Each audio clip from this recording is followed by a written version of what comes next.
तो जो लोग ये काम कर रहे हैं, मुझे बड़ा आश्चर्य है कि या तो मुसलमान नहीं या तो बहुत हरामी है। फिर हरामियों का इलाज करना ही मेरा काम है। ये है उत्तर प्रदेश पुलिस के एक बड़े ऑफिसर। इनको हरामियों की पहचान भी है और इनको हरामियों को सबक सिखाना भी आता है। हम ऐसे अफसरों का न सिर्फ स्वागत करते हैं बल्कि चाहते हैं कि ऐसे ऑफिसर सब जगह हों और उनको जो पहचान है वो बाकायदा सबको बताएं। अब हम आपको इनके बारे में और ज्यादा चर्चा करने से पहले कुछ वीडियोस दिखाते हैं, सोशल मीडिया पर लगातार वायरल हो रही हैं। आप इनको देखिए और समझने की कोशिश कीजिए कि इन पुलिस ऑफिसर की नियुक्ति कहां पर है और ये सब चीजें कहां पर हो रही हैं। बहरहाल ये पहचान अगर सबको बताएं तो लगता है शायद उत्तर प्रदेश का बल्कि देश का भला हो सकता है। हम आपको दिखा रहे हैं कुछ ऐसे वीडियोस जो कि शायद आपको ताज्जुब हो रहा होगा। जी हां, आज हम उस चर्चा को करने से पहले कि हरामियों की पहचान क्या है और इन ऑफिसर के ऊपर लोगों का क्या मानना है, उससे पहले आपको कुछ वीडियोस दिखाते हैं। ये वीडियोस हैं मुजफ्फरनगर में, बाकायदा उस जगह के जहां पर बहुत भीड़ रहती है और बहुत यहां का व्यस्तम ये चौराहा है।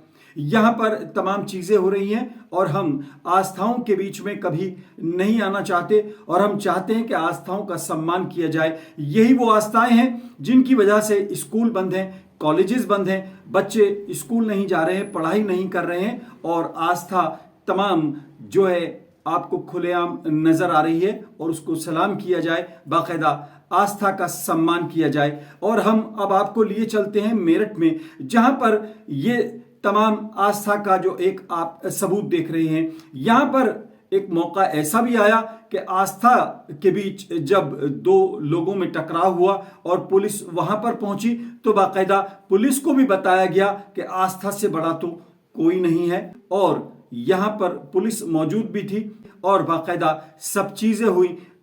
उन ऑफिसर का हम अभी फिलहाल जिक्र नहीं कर रहे जिनको हरामियों की पहचान भी है और जो हरामियों को सबक भी सिखाना चाहते हैं, लेकिन मेरठ पुलिस ने यहां पर मामला दर्ज किया और इन लोगों के खिलाफ कार्रवाई की जो कि सिर्फ आस्था का अनुपालन कर रहे थे अपनी और अपनी भावनाओं को व्यक्त कर रहे थे। गरम धरम होटल जो NH 58 पर थाना दौराला में पड़ता है, वहां पर कुछ कांवड़िए सड़क पर अपनी कांवड़ रखकर बैठे हुए थे जो लेन कांवड़ियों के लिए रिजर्व है उस पर। वहीं पर बाइक से सोनू तथा उसका साथी हरिद्वार जल लेने जा रहे थे। उनकी बाइक से इन कांवड़ियों की कांवड़ में टक्कर हुई जिससे कांवड़ खंडित हुई। उसी को लेकर इनके बीच में बहसबाजी हुई तथा हाथापाई हुई। तत्काल थाना दौराला की पुलिस तथा सेक्टर पुलिस प्रभारी मौके पर पहुंचे। जब सोनू और उसके साथी को जीप में बैठा कर ले जाया जा रहा था तब कुछ कांवड़ियों द्वारा इनके साथ में मारपीट की गई है। जो यह वीडियो है उसमें वो पुलिसकर्मी नहीं है जबकि सोनू और उसका साथी है। इसी दौरान बीच बचाव करते समय थाना दौराला के एक हेड कांस्टेबल को हाथ, कंधे और फेस पर कुछ चोटें आई हैं। उसके क्रम में उसका मेडिकल कराया गया है। सेक्टर पुलिस प्रभारी की तरफ से प्रकरण में जो दोषी व्यक्ति हैं उनके खिलाफ FIR पंजीकृत की गई है। इनकी बाइक को भी सीज किया गया है तथा आवश्यक विधिक कार्रवाई की जा रही है। जी हां, आज हम आपको उन वीडियोस से रूबरू करा रहे हैं जो सोशल मीडिया पर लगातार वायरल हो रही हैं।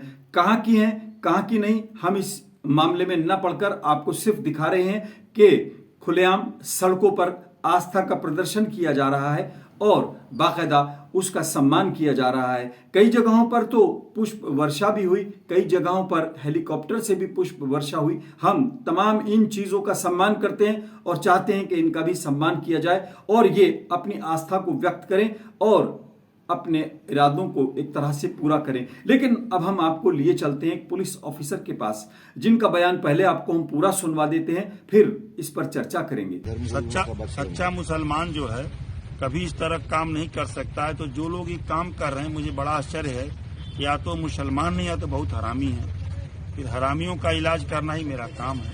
जी हाँ, ये हरामियों को पहचानते भी हैं और उनको सबक भी सिखाना जानते हैं। आप इस पर कोई चर्चा मत कीजिए, कोई विरोध मत कीजिए, कोई समर्थन मत कीजिए, लेकिन ये सुनिए कि सांसद महोदय क्या कह रहे हैं। ये एक सांसद हैं, पार्लियामेंट के मेंबर हैं, ये इन ऑफिसर को क्या नसीहत दे रहे हैं, इनका इस बयान पर क्या कहना है, जरा ये भी सुनिए। मुझको तो समय गाय खाने वाले कितने बड़े हरामी होते हैं, पहले वो बताइए ना। सावरकर जी तो बीफ खाते थे, सावरकर जी तो बीफ खाते थे।